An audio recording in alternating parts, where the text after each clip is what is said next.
Hello दोस्तों। आप सभी का स्वागत है मेरे YouTube चैनल पे। आज की इस वीडियो में हम देखने वाले हैं कि जो मैनेजमेंट ट्रेनी है कोल इंडिया में, जिनकी रिक्रूटमेंट होने वाली है गेट 2021 से, उसके लिए कंप्लीट जो नोटिफिकेशन है वो कोल इंडिया ने जारी कर दिया है। तो वही हम उस कंप्लीट नोटिफिकेशन के बारे में इस वीडियो में बात करने वाले हैं। तो जैसे आप सभी को पता होगा, कोल इंडिया एक महारत्न कंपनी है जिसका कि हेडक्वार्टर कोलकाता में है, और ये मिनिस्ट्री ऑफ कोल के अंडर में ये कंपनी आती है, और इसमें लगभग 2.5 लाख से ज्यादा लोग काम करते हैं। और इसके जो ऑपरेशन है वो 8 स्टेट्स में है, मेनली सेंट्रल इंडिया की अगर बात कर ले, वेस्ट बंगाल, झारखंड, उड़ीसा, मध्य प्रदेश, महाराष्ट्र, छत्तीसगढ़, उत्तर प्रदेश और असम।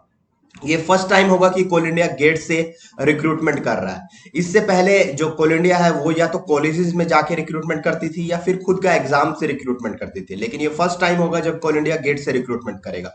तो इसी के बारे में हम इस वीडियो में बात करेंगे। तो देखेंगे हम कि कब कब इसकी जो है कि कितनी वैकेंसी है। पहले अगर बात करें तो अगर इस बार कोल इंडिया गेट से 6 डिसिप्लिन में रिक्रूटमेंट करने वाला है, जिसमें कि फाइनेंस, पर्सनल, ये सब नहीं है।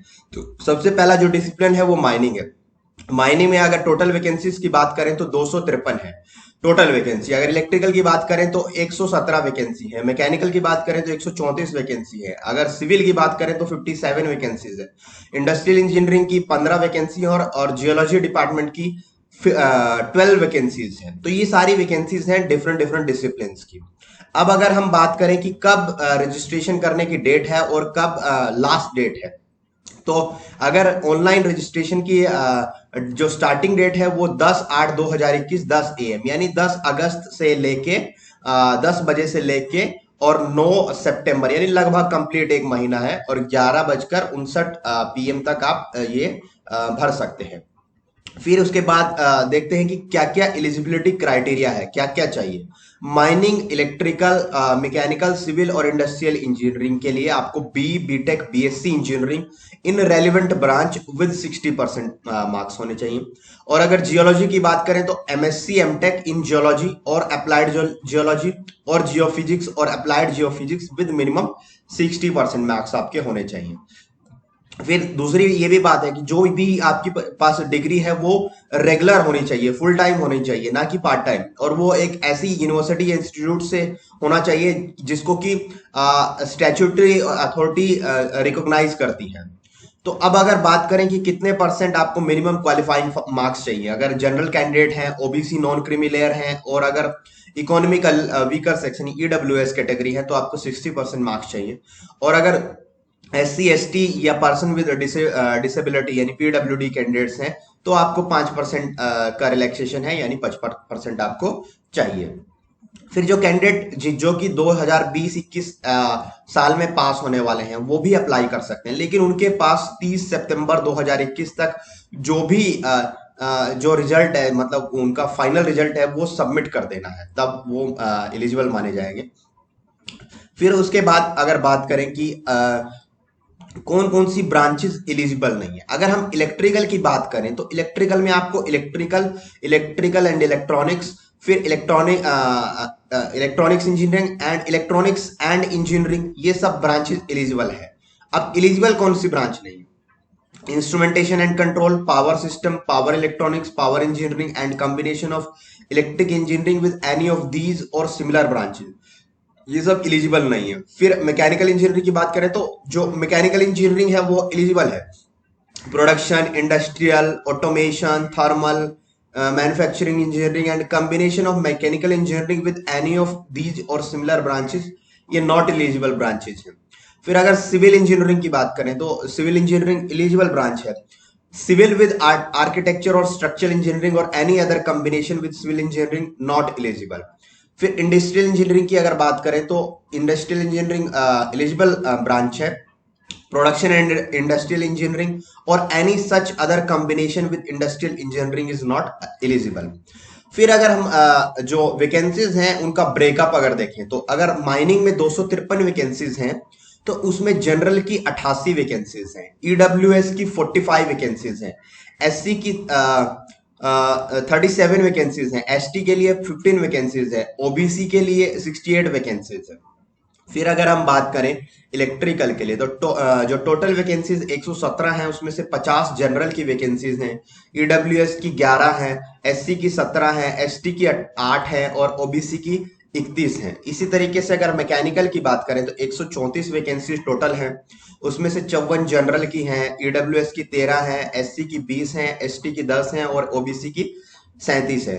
फिर इस तरीके से सिविल की अगर बात करें तो 57 टोटल वैकेंसीज हैं, 28 जनरल की हैं, 5 ईडब्ल्यूएस, 7 एससी, 4 एसटी, 13 ओबीसी। फिर अगर इसी तरीके से अगर हम बात करें इंडस्ट्रियल इंजीनियरिंग की तो टोटल 15 वैकेंसीज हैं, 8 जनरल की, 1 ईडब्ल्यूएस, एससी की 2, एसटी की 1 और ओबीसी की 3।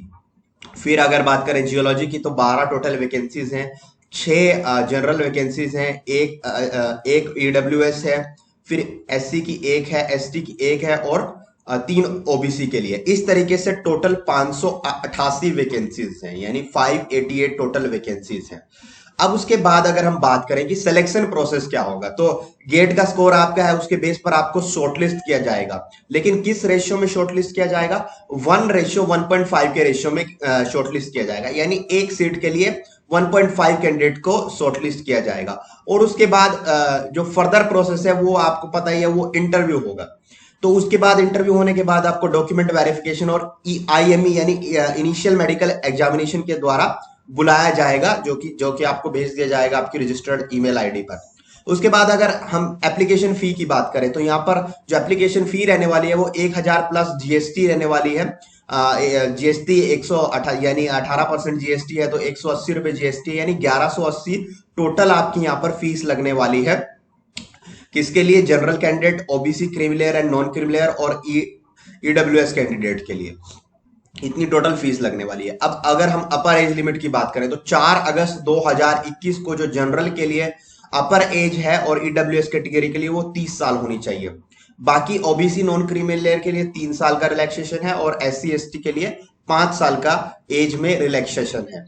और अगर हम पर्सन विद डिसेबिलिटी की बात करें तो जनरल कैंडिडेट के लिए 10 साल का relaxation, OBC and non creamy layer के लिए 13 साल का और एससी एसटी के लिए 15 साल का रिलैक्सेशन है।